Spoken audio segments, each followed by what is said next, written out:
Surraako uffannaan kee addaam simboon kee dabaalee bareenni fuula kees daran natti caale kan si hawwu qabee sin arguun karaarraa bareenni si qofaam addunyaa kanarraa bubbee fi kosiiwwan bifa keen balleessu aduuf roobni caamees gita keen xiqqeessu ardiif samiin kunuu waliin qabee saasaa dhoksaa miidhaga kee gad qabee asaasa yaa isa danda'aa obsi kees bayeessaa michuu si godhadhuu naaf ta'uu dandeessaa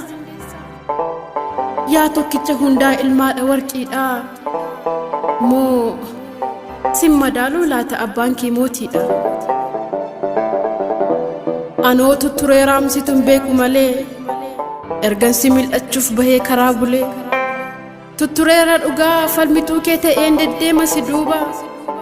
iddoon ejjannaa kee humaan qabu huuba ol utaalanii kaasanii awwaaraa yoo hamaa kee faarsan garaatu na aaraa kolfa kee gammadeen lugamtoota jibbaa hankoo si godhachuuf baay'een dhabee dhibba atoo naaf hin beektu onnee koo warraaqxee takkammoo watwaatte si dhabdee hollatteem na harkatti laafte dhugaa baattoo taateen baattoo ba'aa gaaffii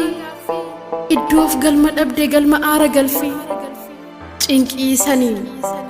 dhahannaasaa gubaa laphee dafqisiisaa qufaa qakkee bishaan dhugeen qabbaneessu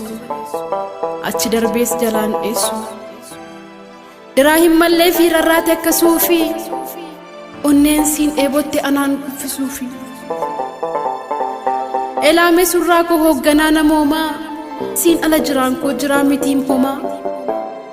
jaarrotaas imalee faana keen barbaada kan koo si godhachuu dadhabee tan aada dhugaadhaan ani bar milluu argaa namaa jalaatii rurruuqee osoon gola onnee koo keessatti si suuqee mormatti si kaadhee silaa akka kudhaamaa addunyaaf lallabeen nagaa cimaa dhaama ati bar na keessa garmaamtee na si eeffachiista miirota koo mootee na mi'eeffachiista lubbuu si dheebote naaf jijiista laagaa namummaan kee dhufee galaana koo daaka isuma dhugaatiim ati na keessa jirta walxaxaa keessa koo harangamaa carta guyyaa koo dukkanaa naaf ibsita dungoo haqaaf laaqan qabduu hin fudhattu durgoo yaa calaqqee anaa meemmoo ka'een galmasii ijaara masaraa guddicha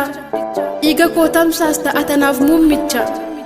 mee kootuutii taa'ii gola onnee koo banii homaa hin sodaatiin eegduu keetii ani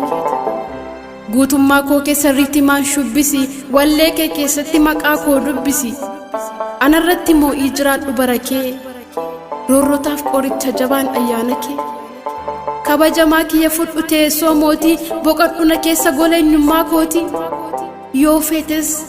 lapheettan si baadha lubbuu kootti aansee nan si moosifadha diinota kee aarsee yoo feetes of kennee ansii wareegama si keessan jiraadha fudhadhee dirqama dhugaadhaam si dhabu hudhamee nimimmaan harcaasa jiruu namaa keessaan namummaa koo baasa na dhuunfadhu maaloo hin fagaatiin irraa walumaan jiraannee lakkoofsisna jaarraa hooliin kee anarraa haa urgaa'u fiiqqisee natti haa waamamu maqaan kee si dhiise simboon kee anarraa haa laalamu halaalaa ani siif gabroomee haa ta'u wallaalaa kafana kan keetiin qullaa koo haa dhoksu ana wallachiisee miirri kee naa moksu dhiiga koo dhiiga keen makii na qixeessi addunyaa keen fedhaam achitti na geessi namummaa koo huruursi fedhii kan koo biti wala jaalala kee na fudhadhuu lixi sanyii kee naa kenni garaa kottan baadha firii kee daheetan addunyaadhaaf laadha huursee haa odeessu ormiif warri ollaa ani siin argadhee du'ee seenu boolla albuudan qabaanna jijjiirraa maallaqaa taatee erga uumamtee ati ilmoo waaqaa egeree si kaadheen nyaadhee bahaa sugaa bara jireenya koo naaf qajeelchi dhugaa